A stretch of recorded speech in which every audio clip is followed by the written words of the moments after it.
Hi, this is Erin from Blossy Bee. Welcome to my channel. The plan for this video is to unpack the June 2026 Treasures of the Enchanted Attic Resin Mold Box collection.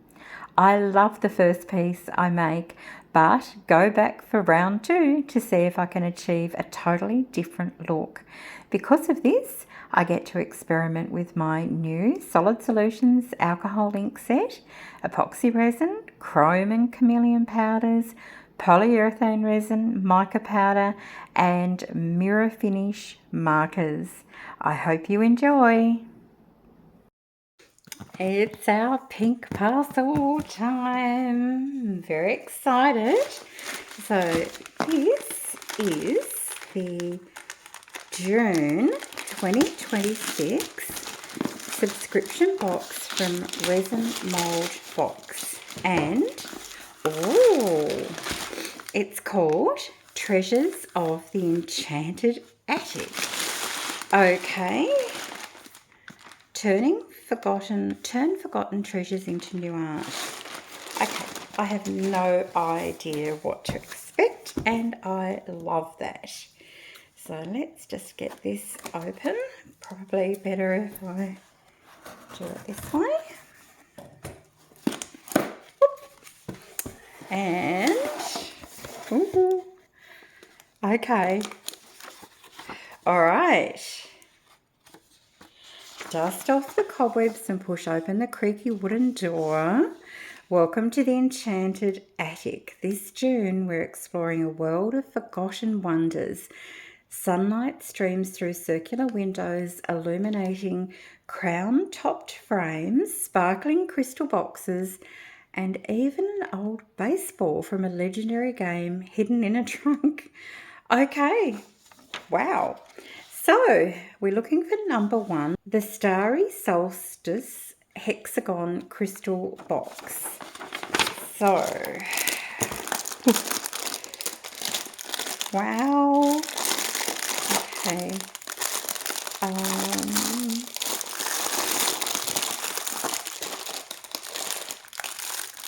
I think this is it. All right. All the measurements are there if you would like them. Tucked away in a velvet-lined drawer, this box was meant to store the constellations. The lid features a moon, stars, and a cluster of raw crystals. Oh, okay, yes, so it's got all of those deep engravings. And they feel like they were gathered from a fallen star. It's a sophisticated piece of functional art for your vanity, perfect for protecting your most mystical rings or small gemstone collections. And there is the base. Okay, and here is a picture of the mould, and because it's a 2-part mould, we get the 2-part measurements, which is brilliant. Oh my goodness, that's going to be very exciting to make. Okay, our next one is the April Showers Umbrella Vase. So it looks like it has 2 parts.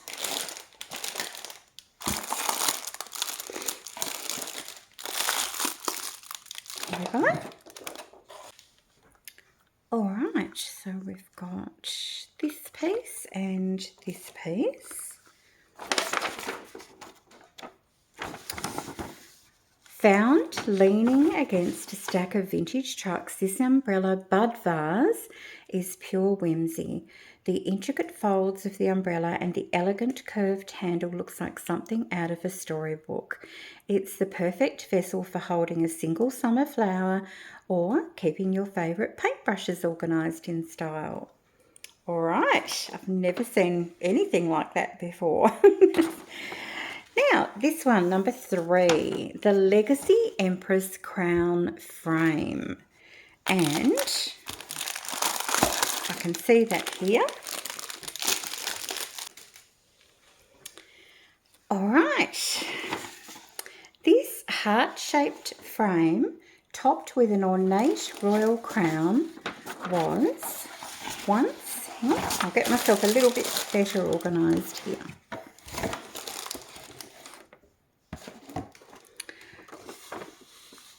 Was once the centrepiece of an attic gallery, the European-style scrolls wrap around your photos like a warm embrace. It's a regal way to display a 3-inch photo of someone you love, turning a simple memory into a royal heirloom. Okay,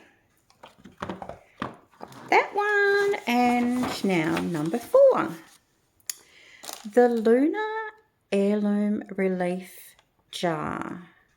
Okay. Oh, it's this little teeny one. Oh my goodness, this is so cute. Okay. Wrapped in a timeless relief of the crescent moon and floral patterns, this jar feels like a potion bottle from another century. The texture is deep and tactile, inviting you to touch the stars. It's a beautiful addition to any nightstand, keeping your secrets safe under the watchful eye of the moon. Okay, turning over. The Attic Messenger Dragonfly plaque. That was the first thing that caught my eye. Wow, look at that. I love dragonflies. Dragonflies are the keepers of summer secrets. This semi-3D relief captures a dragonfly in stunning detail with wings that look like antique lace. It's designed to bring a touch of the enchanted outdoors into your home. Hang it where you catch the morning sun to watch the wings come to life. Beautiful. All right, the Golden Fortune ribbon bag.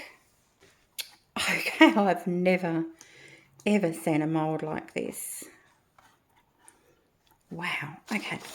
Inspired by vintage silk fortune bags, this jar features a beautifully tied ribbon and pleated fabric texture. It's a symbol of abundance and luck found in an old treasure chest. Use it to store your spare fortunes or as a charming desktop organiser that brings a smile every time you see it. There's the pictures. Wow. Okay.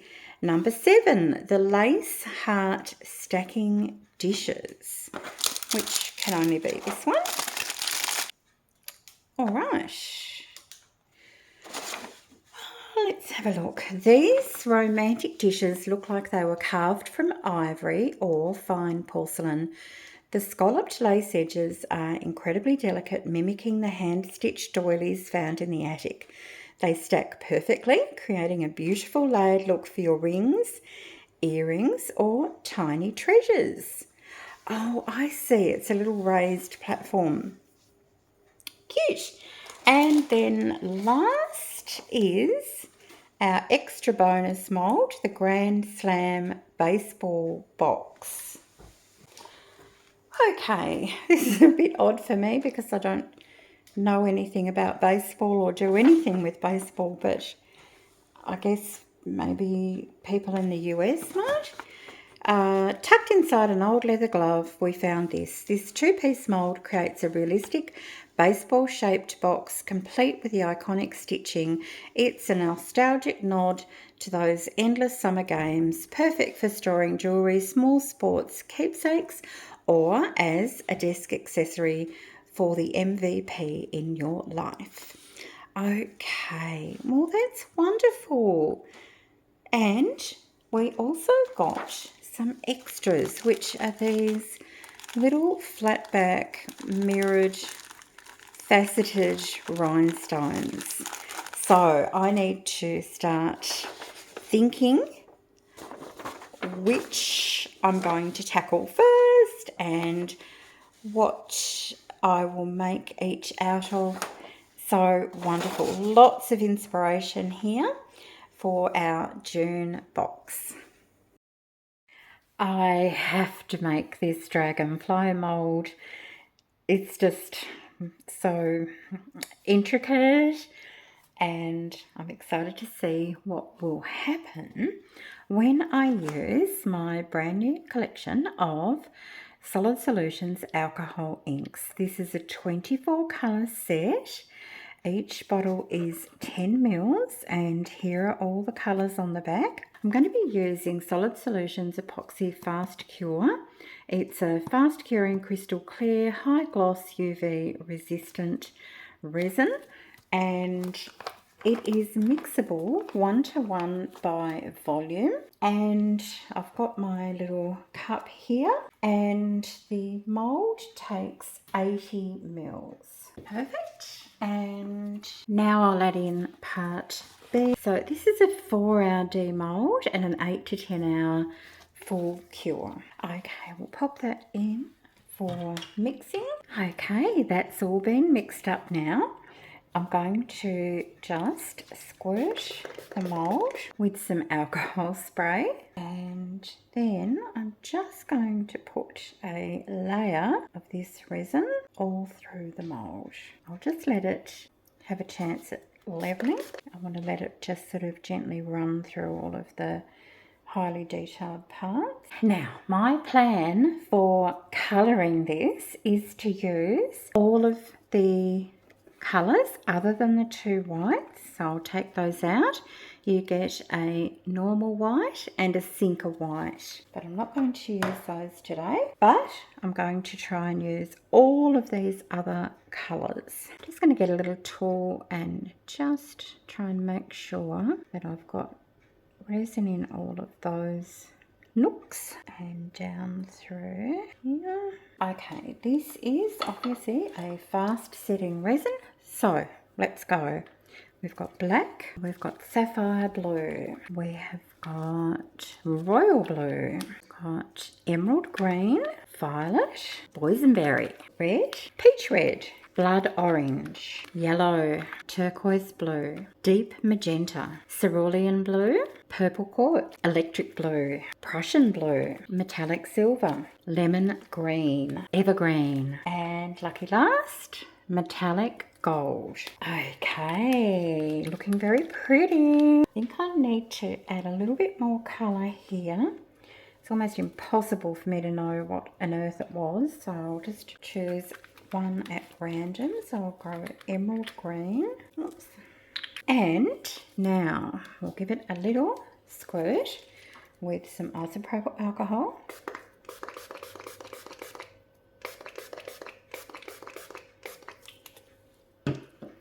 Looking absolutely gorgeous.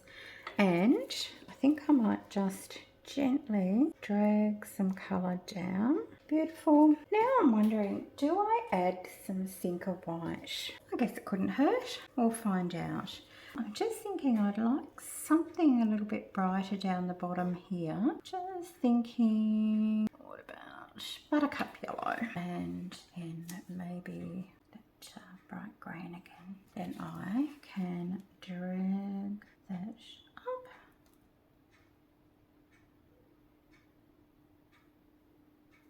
And down. Alright, so the sinker white I'm not going to use much of, and then on the back of the sinker white I'm just going to use the colour I used. Well, I loved most of them, but it was a real dragonfly colour, emerald green.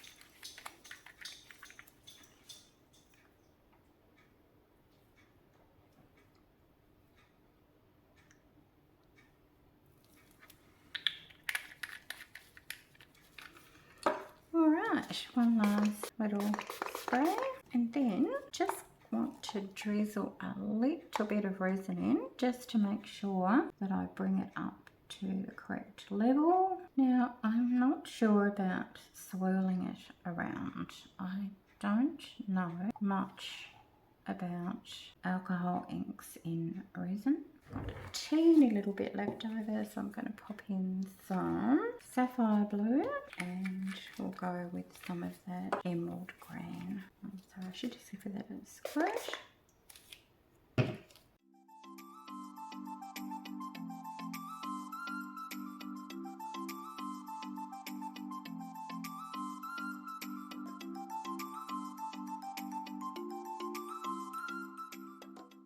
So we'll come back in 4 hours and have a look and see how this chaos turned out.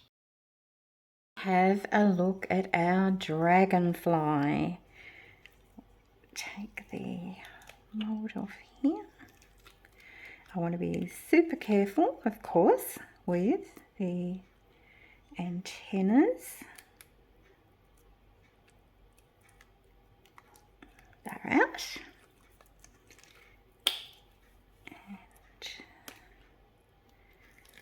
I'm so excited to see what this turned out like. It looks like that might have all become the one colour. I'm not sure. Okay.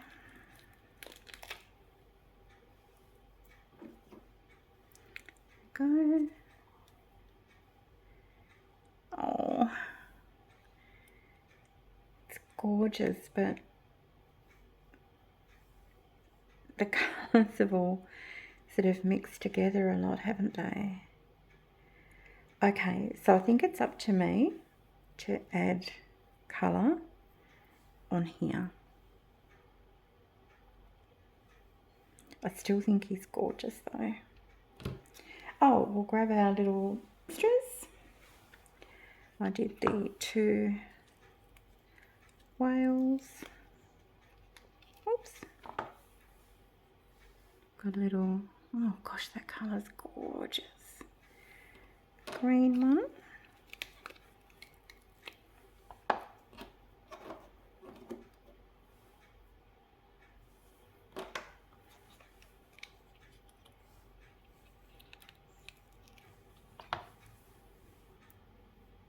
There.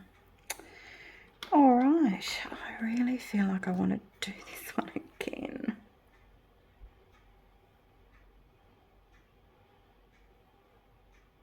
Try and get it brighter. Just trying to look where I did the white, doesn't seem to have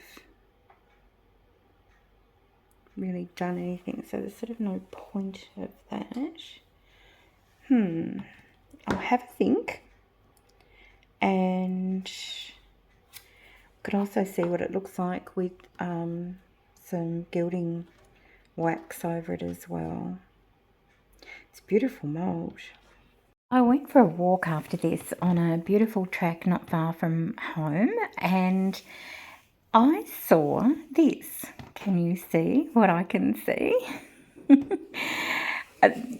My photography is not very good, I'm so sorry, but it's a pattern, and that's a small type of a marsupial, basically a little forest wallaby. They're related to kangaroos, and they're native to Tasmania, and they're very shy and cute.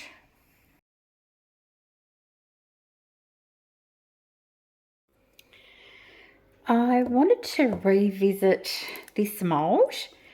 I'm still yet to go through and embellish the outside of this one, but I thought what I'd do is I would try doing this in chrome powders and just see how we go.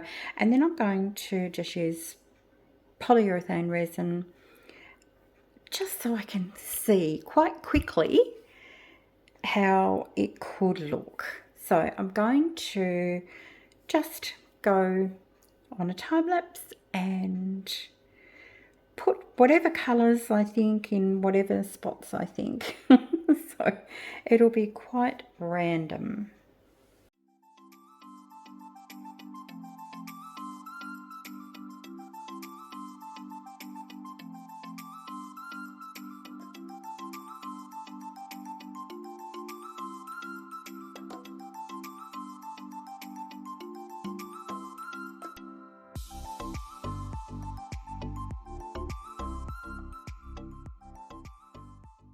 I've measured out the polyurethane resin and I'm just adding in some black mica powder, and I'm going to blend that thoroughly before adding the other part because remember, polyurethane resin cures very quickly with a very short working time, and I do want to try and get into all of the little details like the antenna and the tail and all those little beautiful embellished pieces on the wings. So I wanted to make sure I've got the mica powder mixed in first to the part B before I add part A. And just like that, it's pouring time. Now I know that this is not going to remain black. It is going to lighten to probably a light to medium grey because the polyurethane resin cures a creamy colour. This is a Solid Solutions brand and others may work differently. I only have to wait an hour, which is great. Time to demould.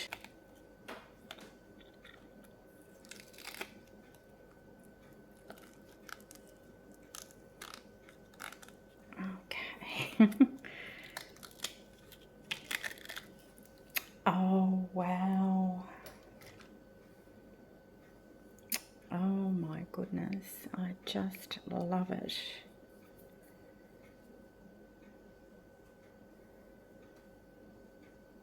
So iridescent. I'll just compare the first one I did with the alcohol inks.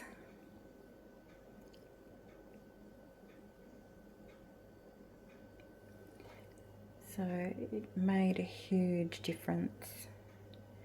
I'm still going to work on this one and this one, but I'm happy with that to start off with. Yay!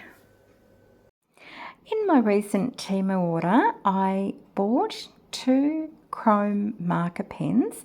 They were actually advertised as a mirror finish pen, and I thought the gold would look really pretty around the edges of the Dragonfly, and this took me quite a while because I would do a little bit and think, okay, I'm going okay, and then I'd do a little bit more, and then I'd you know, go over something that wasn't quite right, and then I'd clean that off and go again. So it was definitely a process, but it was quite enjoyable, and I hope you like the end result.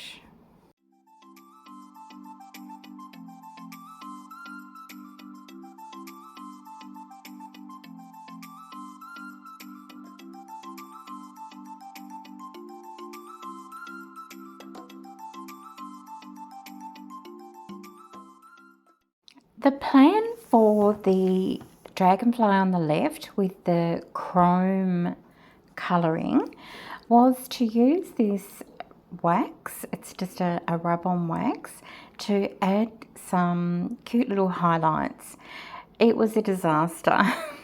I don't know why, but it just sort of pulled in areas, and well, not so much pulled, but just sat in sort of ugly little clumps, and it didn't matter how I rubbed it on, how I rubbed it off, it just was not nice. So I had to pivot and I actually decided I loved it as it was, and all it needed, in my opinion, was the Dragonfly eyes to be painted black. So I just used a black marker to do that. Oh, it took me so long to get rid of the wax on it, though. I regret putting that on deeply. But at the end of the day, I think it's beautiful enough to carry itself, and I didn't have to do much at all to finish this piece off. I'm in love with my pair of Dragonflies. I did give them both a spray of Rust-Oleum clear gloss varnish to seal in the details that I've added, and I just think they would look perfect on an indoor outdoor sort of a wall or in the kitchen or just anywhere. They're just beautiful. I'm loving this resin mold box for June so far. I've only shared with you the Dragonflies in this video, but I have been using the other molds already, and it is an incredible box and lots of fun and interesting molds. If you would like to get your own, you can click on the link in the description box below and use my discount code, and I'm just so excited to be able to share this with you. So I'll show you some photos now, and then I'll look forward to seeing you in the next video. Bye for now.